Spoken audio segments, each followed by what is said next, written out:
Welcome to East Tennessee Pinball. Today I'm working on the Space Mission. Game's been giving me a little trouble with the player unit. So the player unit is what advances it from player 1 to player 2 to player 3 to player 4 and then back to player 1. So like on player 3 it would go 1 and it'll step up to 2, then it'll step up to 3, then it'll reset back to 4. And the player unit resides the back of the game. So to step up, it goes, it starts on player 1, 2, 3, and it goes up to 4. Oh, it's already on 2. Reset. 2, 3, reset.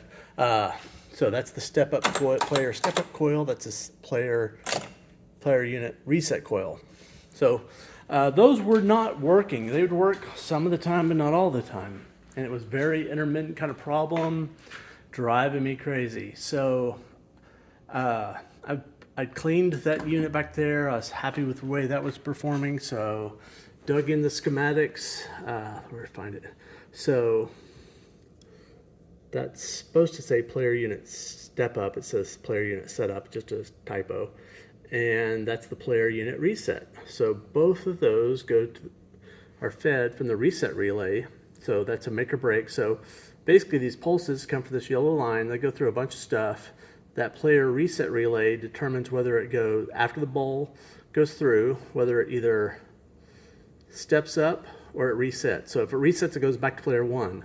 So it either goes up to the next player or back to player 1.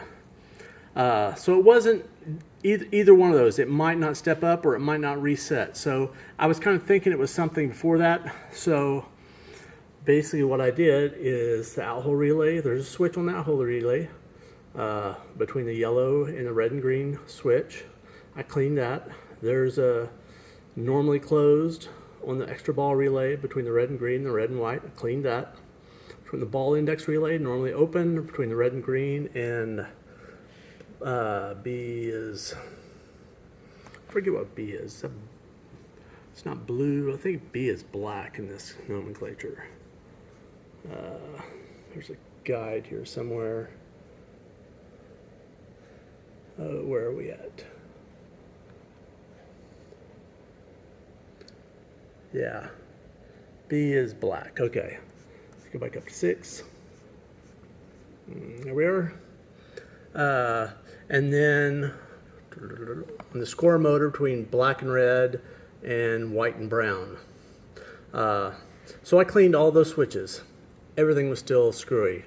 So I'm going to put you on the stand to kind of demonstrate what I did next. So I started up a game. Game was going. On the out-hole relay, the yellow wire coming in right there, I hooked a jumper right there, and I hooked my other jumper, and I attached it at the player reset relay, also in the cabinet, and just touched it. Tick, tick, tick. And every time I touched it, that player unit reset went from 1 to 2 to 3 to 4. Perfect. And then I touched this other side, bop, bop, bop, bop, and it would reset all the way to 1. So I could go reset 1, 2, 3, reset 2, 3. So that checked a whole bunch of things.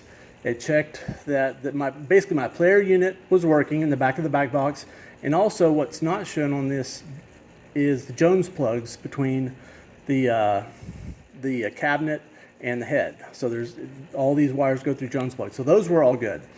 So next thing, I connected it to right here, and every time I touched it, it would, because it's already normally closed this way, it would step up. Tick, tick, tick, tick, tick. It would step up. If I manually pushed this relay with my finger and touched it, it would reset. So that was good.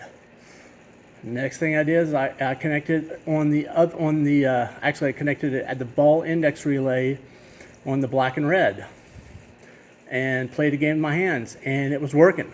Did it here, it was working. Finally, I did it here, and it was working. And I had already cleaned all these relay switches, and everything looked good. So when I connected it here, it was working. And I was questioning everything. I took it off; it wasn't working. So I knew for certain it was this out-hole relay switch, and I knew which one it was between the yellow and the red and the green. I cleaned it again. Still not working. So finally, I was like getting kind of frustrated, frankly, and just started paying attention, and so here's that switch. This is the yellow wire. It's actually labeled as yellow because it's, sorry, get my finger in view here. There's the yellow coming in there. It's hard to see. There's the yellow, and this jumpered twice of these two green ones. So that green is actually still yellow. Where my fingertip is at, that's the yellow wire we're talking about in the schematics. But if you look,